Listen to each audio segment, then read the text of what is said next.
Alors avant THP, j'étais pas du tout dans l'informatique. J'étais en fac de droit.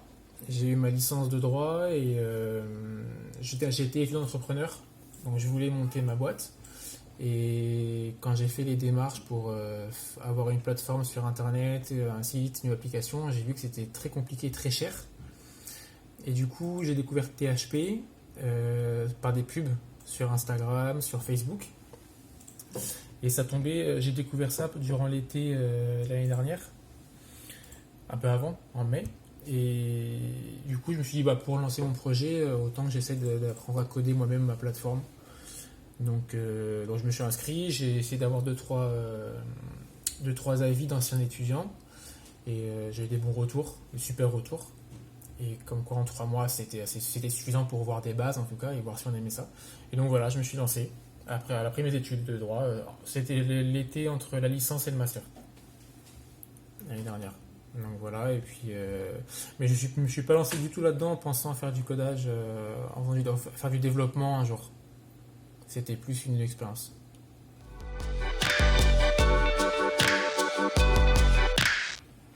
Ce que j'ai beaucoup aimé, c'est ce que j'ai pas aimé du coup en fac, c'est le côté concret. J'adore le côté concret, le fait que bah, tu tapes sur ton clavier, tu as un rendu, voilà, il est bon, il est pas bon, il est proche de ce que tu veux ou il est complètement éloigné, et ça j'adore. La fac de droit c'est beaucoup de théorie, souvent les études c'est beaucoup de théorie, et j'ai du mal avec ça.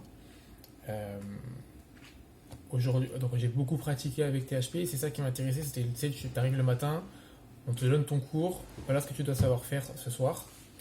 Et voilà, et tu vas quoi. Tu vas, as ton propre rythme, tu t'aménages ta journée toi-même, en sachant que tu as un objectif. Mais ça, j'ai adoré. Ouais. Le fait de pouvoir avancer à peu près à ton rythme, parce que c'est des cours à l'écrit. Hein. Il n'y a pas un prof que tu vas suivre tout le temps. Et la débrouille. Ça, c'est vraiment le point fort de THP, même à côté d'autres formations que j'ai pu faire. THP, ils laissent les étudiants vraiment faire leur propre truc, galérer au début, et vraiment si ça galère trop longtemps, il y a la commu qui reste dispo. Ça j'ai adoré, ça franchement c'est le point fort. Et en fait, je suis tombé amoureux de la programmation, une véritable passion.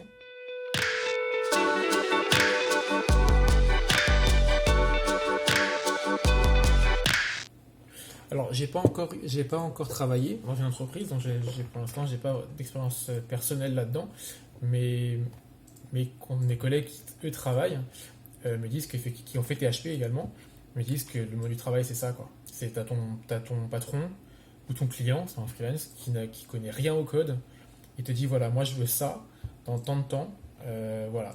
Et après c'est à toi, c'est que de la débrouille. Et comme on dit dans THP, c'est 80-90% du temps du développeur, c'est de faire des recherches, d'essayer des trucs, enfin voilà, de poser des questions à la commu. Voilà, c'est vraiment ça. Et THP a cette force-là, que d'autres formations n'ont pas, où cette formation apporte beaucoup de choses aux étudiants. C'est presque, on mange dans la main du professeur quasiment. C'est très bien pour avancer vite, mais THP nous apprend à apprendre, nous apprend à chercher. Et ça, moi je vois la différence avec les autres formations que j'ai faites. C'est super important. Je pense que c'est vraiment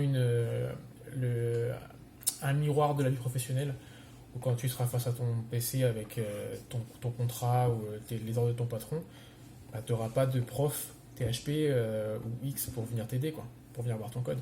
Tu auras peut-être un collègue, un senior, mais c'est tout. Donc voilà, ouais. Très, très, très bon plan, très très bon point pour THP, la débrouille.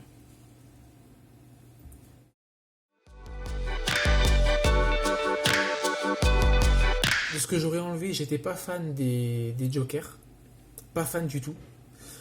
J'en avais parlé déjà quand j'ai rencontré l'équipe. J'étais pas fan pour plusieurs raisons. Déjà la pression, on se retrouvait plus à apprendre par passion, mais parce qu'on voulait pas perdre son joker. Et ça faisait un peu le système de la carotte à l'école. Donc ça, j'aime pas. Euh, Maintenant, là, avec le recul, j'ai pas grand-chose à retirer à THP. Euh, Si ce n'est le fait que quand on vient à THP, je ne sais pas comment vous l'avez vécu, mais pour quelqu'un qui est assez étranger à l'informatique, basique, il peut être assez largué, quoi. Quelque chose que j'aurais aimé que THP nous parle et que j'aurais aimé que la formation actuelle me parle aussi, c'est la veille informatique. Euh, Nous donner de très bons sites, nous donner des comptes Twitter, trucs comme ça à suivre pour se tenir informé. Des magazines, par exemple, j'ai découvert un magazine qui est super il n'y a pas longtemps, c'est Programmers. Voilà, des trucs comme ça, c'est génial, quoi. Et parce qu'il faut rappeler que l'un des tafs du produit développeur, c'est de se tenir informé des technologies, de l'évolution des technologies, de la mort d'une technologie pour une nouvelle. Enfin voilà, ça j'aurais aimé qu'il le fasse beaucoup plus.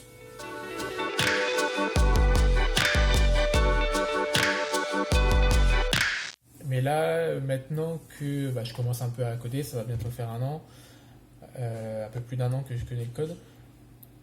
J'ai envie d'être embauché pour en fait bosser avec des seniors, pour bosser avec des mecs qui ont la main dedans déjà, et pour apprendre avec eux. Parce que pour moi, c'est très bien d'apprendre sur Internet, etc. Mais il n'y a pas mieux que la pratique et un mentor.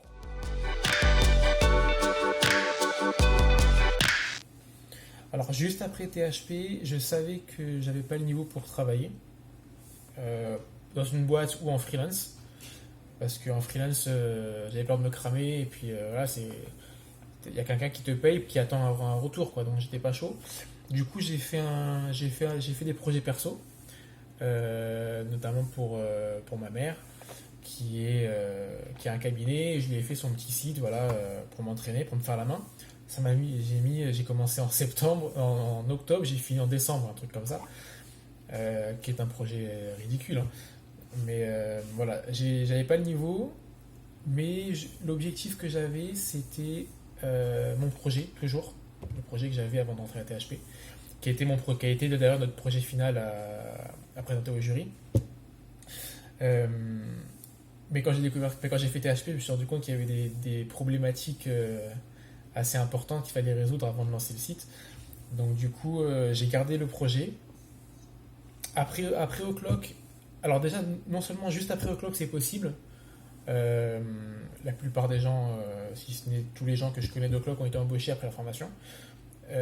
Mais en plus, avec la carte THP, c'est encore plus possible.